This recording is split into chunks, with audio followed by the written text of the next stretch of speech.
অবিভক্ত দৰং জিলা কলিতা গোষ্ঠী সন্মিলন 107 সংখ্যক দ্বিবাৰ্ষিক মঙলদৈ অধিৱেশন।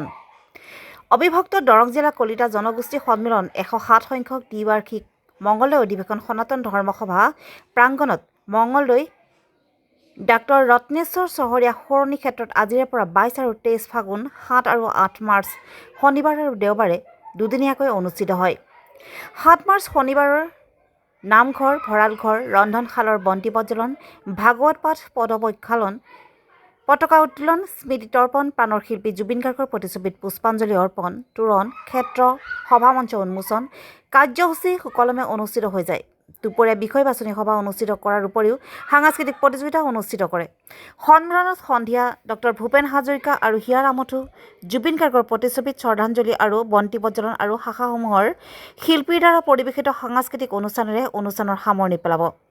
অন্যহাতে 8 মাৰ্চ দেওবাৰে সাংস্কৃতিক শোভাযাত্ৰাৰে অনুষ্ঠানৰ শুভাৰম্ভণি কৰি সাংস্কৃতিক প্ৰতিযোগিতাৰ বঁটা বিতৰণ আৰু সম্বৰ্ধনা সভা আৰু মুকলি সভাৰে অনুষ্ঠানৰ সামৰণি পৰিব। 107 সংখ্যক দ্বিবাৰ্ষিক মঙলদৈ অধিৱেশনৰ অভ্যৰ্থনা সমিতিৰ বিষয়ববীয়াসকলে অধিৱেশনৰ সমূহ কাৰ্যসূচীত ৰাইজৰ সহায় সহযোগিতা আন্তৰিকতাৰে কামনা কৰিছে।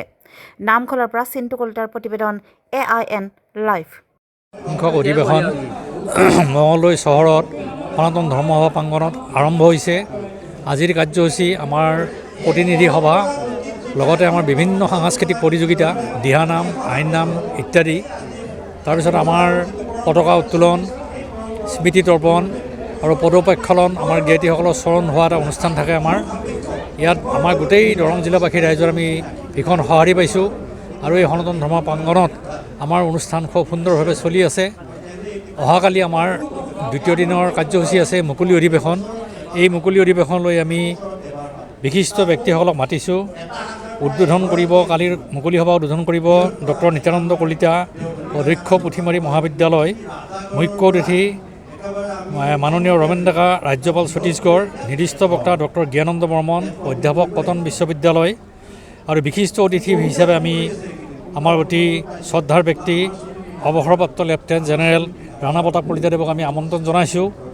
আমি আশা ৰাখিছোঁ অহাকালিৰ মুকলি অধিৱেশন আমাৰ বহুত মানুহ জমা হ'ব আৰু সেই অধিৱেশনলৈ আমি সকলো ৰাইজকে আহ্বান জনাইছোঁ। আপোনালোকে আহক, সেই আমাৰ বিশেষ ব্যক্তিসকলৰ বক্তৃতা আপোনালোকে শুনক, এইটো আমি আহ্বান ৰাখিছোঁ। আৰু আমি আমাৰ এই অকল কলিতা সন্মিলনৰ অধিৱেশন অকল কলিতাসকলক লৈয়েই যে আমি আগবাঢ়িছোঁ সেইটো নহয়। আমি সকলো জাতিৰ লগতে সকলোৰে লগত আমি এটা সমন্বয় গঢ়ি বৃহত্তৰ অসমীয়া জাতি, বৃহত্তৰ অসমীয়া সমাজ গঢ়াত আমি অংশগ্ৰহণ কৰিব বিচাৰিছোঁ। আমাৰ এই ঐতিহ্যপূৰ্ণ কলিতা জাতি আজি অসমৰ আৰম্ভণিৰ পৰা প্ৰাগজ্যোতিষপুৰৰ দিনৰ পৰা বীৰ ভগদত্তৰ পৰা আৰম্ভ কৰি কুমাৰ ভাস্কৰ বৰ্মালৈকে আমাৰ মহাৰাজ পৃথুলৈকে আমাৰ প্ৰবল প্ৰতাপী বীৰ মহাৰাজাসকলৰ নেতৃত্বত আমাৰ কলিতাসকল চলি আছে আৰু অনাগত দিনত চলি থাকিব। আপোনালোকৰ সকলোৰে সহায় সহযোগ আমি কামনা কৰিছোঁ। ধন্যবাদ। আমাৰ যি সাংস্কৃতিক শোভাযাত্ৰা হ'ব, সেই সাংস্কৃতিক শোভাযাত্ৰাত আমাৰ গোটেই কলিতা জাতিৰ আমাৰ ঐতিহ্য বহন কৰিব। আমাৰ যি কালাপানী হাজৰিকাই মানৰ বিৰুদ্ধে যুদ্ধ কৰিছিল, আমাৰ যি ব্ৰিটিছৰ বিৰুদ্ধে আমাৰ কলিতাসকলে যুদ্ধ কৰিছিল, আমাৰ ভগদত্ত ইত্যাদি সকলোবিলাক আমি আমাৰ শোভাযাত্ৰাৰ মাজেৰে আমাৰ কলা সংস্কৃতি যিমান আছে আমাৰ বৰ্তমানলৈকে চলিত সকলোবিলাক আমি প্ৰদৰ্শন কৰিম।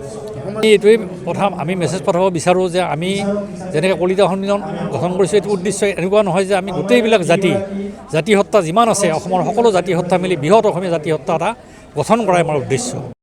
যিকোনো খবৰ বিজ্ঞাপনৰ বাবে যোগাযোগ কৰক 7896121996।